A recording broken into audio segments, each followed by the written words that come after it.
Hello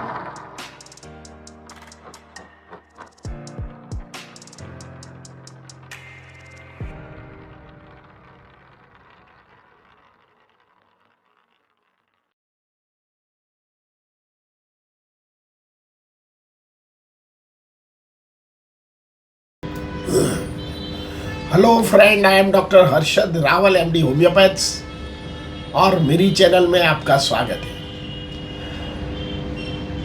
मित्रों, एक प्राणी ऐसा है कि इसके साथ खेलना, इसके साथ रहना और इसके साथ पालन पोषण करना बहुत अच्छा लगता है। हम बात करते हैं कुत्ता। कुत्ता पालना सब लोगों को अच्छा लगता है, क्योंकि ये जो प्राणी होता है हमारी इमोशनलिटी को अच्छी तरह पहचानता है, हमको अनकंडीशनल लव रखता है। आपको उसको एक बार भी खाना देते हैं तो हमको इतना प्यार देते हैं, तो हम उसमें प्यार में पागल हो जाते हैं। और एक कुत्ता रखना, कुत्ता पालना, ये कोई गुनाह नहीं है, परंतु कई बार कुत्ते में ऐसे वायरस आ जाते हैं तो हमारा ये लाइफ एंड डेथ का सवाल हो जाता है। मित्रों, एक शौक का समाचार ऐसा हुआ है, लास्ट 1 महीने के पहले हमारे इंडिया के बहुत माने हुए कबड्डी प्लेयर ब्रिजेश सोलंकी, ये 22 ईयर्स ओल्ड थे। उनकी एक छोटी पपी थी, तो पपी ने उसको काट दिया। तो उन्होंने कुछ केयर तो किया नहीं, भाई ये पपी है तो इसमें क्या हो सकता है, पर पपी में उसको रेबिस के वायरस का इन्फेक्शन था। तो 1-2 महीने के बाद जो ब्रिजेश सोलंकी को धीरे धीरे उनको फटिकनेस रहा, या उसको बॉडी खोने लगा, या उसको हाई ग्रेड फीवर आने के बाद उसको मालूम हुआ कि भाई उनको तो रेबिस का इन्फेक्शन हुआ है, और उन्होंने कुछ केयर नहीं किया था। बाद में उनका जो देहांत हो गया रेबिस इन्फेक्शन के कारण। तो बच्चों जो प्राणियों होते हैं, जैसे डॉग्स होते हैं, तो डॉग्स के में सलाइवा में ये वायरस होते हैं, और ये वायरस जब हमको काटते हैं या नाखून भरते हैं या चाटते हैं, कई बार हमने ऐसा देखा है कि जो कुत्ते के साथ लोग सूर रहते हैं, कुत्ते के चाटते हैं, कुत्ता भी हमारा जब पास आता है तो मुंह के पास आ जाता है, तो उसकी सलाइवा हमारे मुंह में आ जाती है, और इतना प्यार करते हैं तो हमारे से रहा नहीं जाता है, और उसका एक्शन भी इतना जोरों से होता है तो हम उसको फोर्स नहीं कर पाते हैं। तो उसका जो सलाइवा हमारी सलाइवा के साथ भी टच हो जाता है, कई बार काटने के वजह से भी हमारा ये नर्व सिस्टम में पहुंच जाता है। और जिसको रेबिस का वायरल का संक्रमण जो कुत्ते में होता है, ये कुत्ता का संक्रमण ह्यूमन बीइंग में चला जाता है, तो ये इसको बहुत डेंजरस हो जाता है। जो व्यक्ति को बाइट हुआ है और जो संक्रमित प्राणी में रेबिस का वायरस होता है, और ऐसे बाइट करने के बाद ये दर्दी 6 मंथ में तो उसका बहुत बुरा हाल हो जाता है। तो ऐसे हमारे ये जो ब्रिजेश सोलंकी का देहांत ड्यू टू दिस पपी के बाइट की वजह से हो सकता है। तो पहले तो ऐसा होता है कि भी अभी भी हमारा सुप्रीम कोर्ट ने गाइडलाइन भी दिया है कि भाई जो रोड पर ये कुत्ते होते हैं तो उसको आप खाना मत दीजिए, क्योंकि ये कई बार हम चलते होते हैं, या कई बार हमने देखा होगा सोशल मीडिया में कि छोटे छोटे बच्चों पर भी ये अटैक कर देते हैं। कई बार कोई ओल्ड उम्र के व्यक्ति जाता है तो भी अटैक कर देता है, और कई बार हम 2 व्हीलर पे जाता है तो भी ये कुत्ता अटैक कर देता है और हमको घिरा देता है और बाइट कर देता है। तो इसी वजह से भी उन्होंने एक गवर्नमेंट को गाइडलाइन दिया है कि आप उसको कंट्रोल कीजिए और फीडिंग कोई एरिया में रखिए कि जहाँ लोग जाके फीडिंग करें, क्योंकि ये कई बार हमारा जो पर्टिकुलरली सिटी एरिया में, क्योंकि उनकी जगह रहने की जगह नहीं होती है, जो लोग होते हैं उसको दूर भगाते हैं, तो उनकी भी एक मानसिक सीमित होती है, तो ये ऐसे तरह उसको रिएक्ट करते हैं और लोगों को काटने लग जाता है, और इससे जरिए भी हमको बहुत डेंजरस स्थिति उत्पन्न हो सकती है।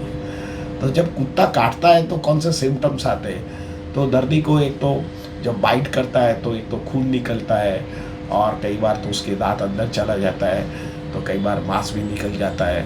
दर्दी को हाई ग्रेड फीवर आता है, दर्दी को बॉडी एक हो जाता है, बेचैनी लगता है, मैलेज हो जाता है, दर्दी को थकान हो जाती है, सांस चढ़ता है। जब ऐसे सिम्टम आए, पहले तो जब कुत्ता काटे तो पहले तो थोड़ा भी टाइम आप वेस्ट नहीं कीजिए, और ये जो घाव है, ये पानी के पास जाके आप उसको बरोबर जो सोप्स होता है उससे 10 से 15 मिनट पूरा पानी के साथ उसको वॉश कीजिए, भले थोड़ा खून निकले, और उसने जो काटा हुआ है उसको दबा के जब खून बंद हो जाए तुरंत उसको वॉश करते रहो करते रहो करते रहो। और बाद में आप जाके बड़ी हॉस्पिटल में उसकी एंटी रेबीज वैक्सीन लो, या आपके डॉक्टर के साथ परामर्श कीजिए कि कुत्ता का बिहेवियर कैसा है तो होता है। क्योंकि ये जो रेबीज वाला जो बाइट कुत्ता होता है, ये 1 महीने से ज़्यादा लाइव नहीं करता है, वो जीता नहीं है, और ये सब लोगों को बाइट करता है, उसका ऐसा बिहेवियर होता है। तो ऐसे आप हिस्ट्री दो तो डॉक्टर को मालूम पड़े कि आपको कुछ एडवांस ट्रीटमेंट लेने का है तो आप उसको दे सकते हैं, या एंटी रेबीज इम्यूनोग्लोबुलिन का भी इंजेक्शन का कोर्स करा सकते हैं। और आपको हर 6 महीने में डॉक्टर के पास जाके उसका विवरण देना पड़ेगा, और उसका आईजीजी लेवल भी खून में, उसकी एंटीबॉडी भी उसको जांच कराना पड़ता है। तो ये जरूर कीजिए। आप साथ में जो होम्योपैथिक दवा लेते हैं, तो होम्योपैथिक में जो रेबीज के वायरस में से दवा लाइसिन बनती है, जिसको हाइड्रोफोबिन नाम की दवा होती है।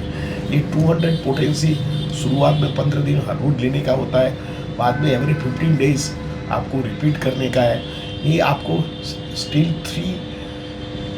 3 साल तक, आपको 3 इयर्स तक उसको रिपीट करने का है। तो ये एंटी वायरस रेबीज के जो वायरस होते हैं हमारा शरीर में, ऐसे होम्योपैथिक थ्रू पोटेंटाइज जाता है, तो इसमें कोई बॉडी को हार्म नहीं करता है, पर बॉडी में जो एंटीवायरस जो बाइट किया है, ये वायरस बॉडी में गया होता है तो इसके साथ लड़ने की भी शक्ति मिलता है। दूसरी दवा है हाइपेरिकम।